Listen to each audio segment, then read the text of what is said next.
Ô, Assunção, quando você jogou na Europa, essa relação torcida organizada e jogador tinha também? Não. Não tinha. Na Europa não tem isso. Por exemplo, o Betis perdia um jogo, você podia sair? É o que eu tô te falando. Não, mas lá, se você sai, ia ter dedo na cara, ia ter o caramba também ou não? Não. Lá você teve cobrança de torcedor no CT? Sempre. Mas os caras vão no CT? Vão. Mas abre a porta? Não, lá fora, né? Lá fora? Lá fora. Mas não entra? Dentro do estádio, não. Dentro do Você acha certo os clubes abrirem porta de sem treinamento para torcida? A partir do momento que é para um diálogo, Benja, eu acredito, eu penso o seguinte, você é um chefe da torcida, você vai pegar 3, 4, 5 e você vai conversar com o grupo. Você não vai entrar 20, 30, 40, 50 torcedores. Porque aí já passa, aí todo mundo começa a xingar, começa a agredir com palavras e aí já se torna um ambiente ruim. Então, a partir do momento que você é o chefe da organizada, você pega 3, 4, 5 caras e vai, ó, precisamos falar com... Eu acho que... Eu estudei, depois que eu parei, eu fiz alguns cursos de gestão. Se um dia eu trabalhar num clube e tivermos um problema, eu vou ser o primeiro a chegar no torcedor e falar, beleza, eu vou abrir as portas do CT para você, mas para você e mais 4 ou 5. Vamos conversar, a gente vai dialogar. Eu acho que tem que haver esse elo torcedor-jogador para que não aconteça isso, Benja. Para que não aconteça isso aí que aconteceu com o Luan. Para que não aconteça o que vem acontecendo e a gente vem falando sempre. Você já tinha visto na sua vida o que aconteceu com o Luan? Você lembra de algo parecido? Ó, eu não me lembro. Em Roma, uma vez, você vê, o pessoal fala, pô, aqui no Brasil os caras são fanáticos. Mas em Roma, uma vez, o Antônio Carlos estava fazendo o batizado da filha dele, Antônio Carlos Zago. Ele estava fazendo o batizado da filha num restaurante. E no restaurante tinha uns torcedores da Lazio. Teve briga. E a torcida da Lazio... Teve briga. É a torcida mais racista da Europa, né? Agrediram o Antônio Carlos. No restaurante. No batizado? Os caras bateram nele? Agrediram ele. E o Antônio Carlos não é de levar, hein? O Antônio Carlos não é de levar. Então, ou seja, agrediram, o Antônio Carlos foi pra cima dos caras. Então, ou seja... O cara batizando a filha? A filha, num restaurante, um domingo de manhã. Caraca. Então, ou seja, é o que eu tô falando. Esse diálogo entre torcedor e jogador, eu acho que tem que haver, sim. Não tem que acontecer isso, de abrir o portão e entrar 100 caras lá e vamos fazer bagunça e baderna. Então, mas essa história que você fala do Antônio Carlos, óbvio, não é que é normal, mas... Na Europa é assim, na Europa não tem torcida organizada, né? Tem aquele monte de gente que vai no campo. Sim, o que eu tô falando é o seguinte, mesmo assim é diferente do que aconteceu do Luan. Os caras trombaram o cara lá. Isso aí. Tipo, trombaram, não justifica. E torcida rival, né? E torcida rival. No caso do Luan, semana passada... É feio, né?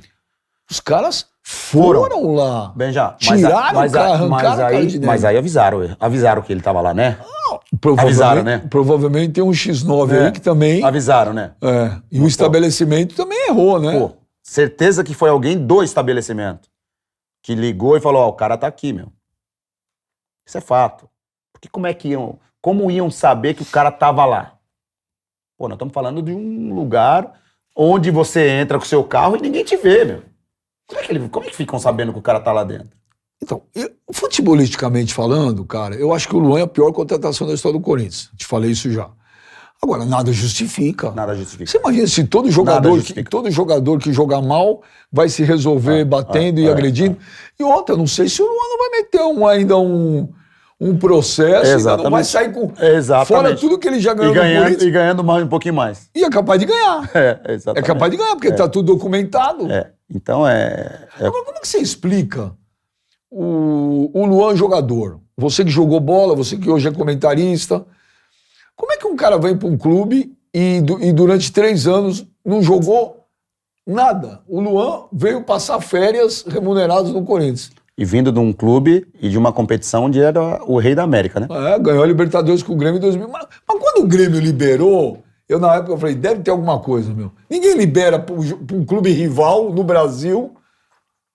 Alguma coisa tinha. Como é que você explica isso do Luan? É uma situação difícil. É uma questão sem explicação, né? Porque são muitos anos já sem nessa batida de, ok, você passa uma fase ruim, você passa um ano ruim, mas no outro você melhora. Ele tá 6 anos sem jogar. Você melhora, mas 6 pô, anos, é muito tempo, é muito tempo. 6? É muito tempo sem jogar. E um cara que destruiu lá no Grêmio, um cara que fez uma Libertadores muito boa. Então é muito difícil você encontrar uma explicação pro caso do Luan, cara. É difícil. Ninguém sabe, nem mesmo ele sabe. Né? Nem mesmo ele sabe o que acontece. Mas, cara, onde estão as pessoas, o seu staff, se ele tem, onde estão as pessoas que trabalham com ele? É nessa hora que precisa de um Elizinho na vida de um jogador desse, cara. Porque o Eli foi um cara que me ajudou muito. Eu falo que ele não foi nem meu empresário. Foi o primeiro e único empresário que eu tive na minha carreira. Mas eu falo muito que não foi meu empresário, foi meu irmão mais velho. Porque muitas vezes eu dava uma loucura de querer comprar tá com um carro na garagem, 2 carros na garagem e querer comprar o 3º carro. E ele chegava pra mim e falar, mano, pra quê? Vai montar o quê? Uma concessionária? Você tá louco? Você não vai comprar o carro. E não comprava. E eu não comprava. Ô, Luan, não, você vai pra festa. Não, você não vai pra festa, você vai ficar em casa. Não que o cara queira ser o pai, mas, pô, a situação que o cara tá vivendo, de não jogar, igual você tá falando, 6 anos sem jogar, 6 anos, imagine, 6 anos você está sendo o tempo todo xingado. O tempo todo você não pode ir na padaria que você é xingado. Eu não sei como ele aguenta. Eu falo 6 anos porque em 2017 ele foi campeão do Grêmio jogando pra caramba. Pra caramba. Mas depois de 2017 ele nunca mais jogou. Nós estamos em 2023. Mas aí a gente fala, a gente aqui de São Paulo, a gente fala desde a chegada dele no Corinthians, né?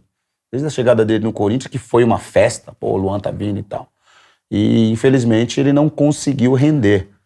Mas, veja, eu falo pra você, do fundo do meu coração, não é falar mal, mas eu estava na Roma numa situação, quando eu saí de Roma, eu tinha contrato ainda. Só que eu tava lá bem, jogava bem, e muitas vezes o treinador não me colocava pra jogar. Não gostava de brazuca? Ele gostava de brazuca, mas eu vou citar uma frase que o Alex falou da seleção. O Alex Cabeça? Tipo, na seleção nunca vão os melhores, e sim quem é o xodozinho dos treinadores. Então, ou seja, muitas vezes você não é amigo do treinador, você não vai, você não é convocado. E na Roma, muitas vezes acontecia, eu acho que acontecia isso comigo, porque eu entrava, eu jogava, eu fazia gol, e no outro jogo eu tava no banco ou na tribuna. Ou sendo cortado. E o treinador não falava nada? Não dava uma satisfação? E eu acho que não deve dar. Eu acho que o treinador ele não precisa dar essa satisfação. Se ele quer conversar com o jogador, isso é ok, legal. Mas eu acho que satisfação o treinador não tem que dar. Porque quando ele te coloca, ele não te dá explicação porque ele tá te colocando. Ah, eu discordo. Apesar que eu não joguei bola. A tua visão sempre é outra. Eu discordo, cara. Eu discordo. Eu acho que tem que ter uma conversa, ok. Marcos, você tá saindo do time por isso, isso e isso. Mas, mano, você tá entrando no time por isso, isso e isso também? Pode falar, você jogou pra caceta quarta-feira. Sábado tem um jogo. Você vai pra tribuna. Do nada. Eu acho que o cara tem que chamar e falar, Assunção, o negócio é o seguinte. Tá acontecendo isso. Beleza? É uma conversa. Por exemplo, no Corinthians falavam que o Tite ganhar tinha o grupo na mão por causa disso.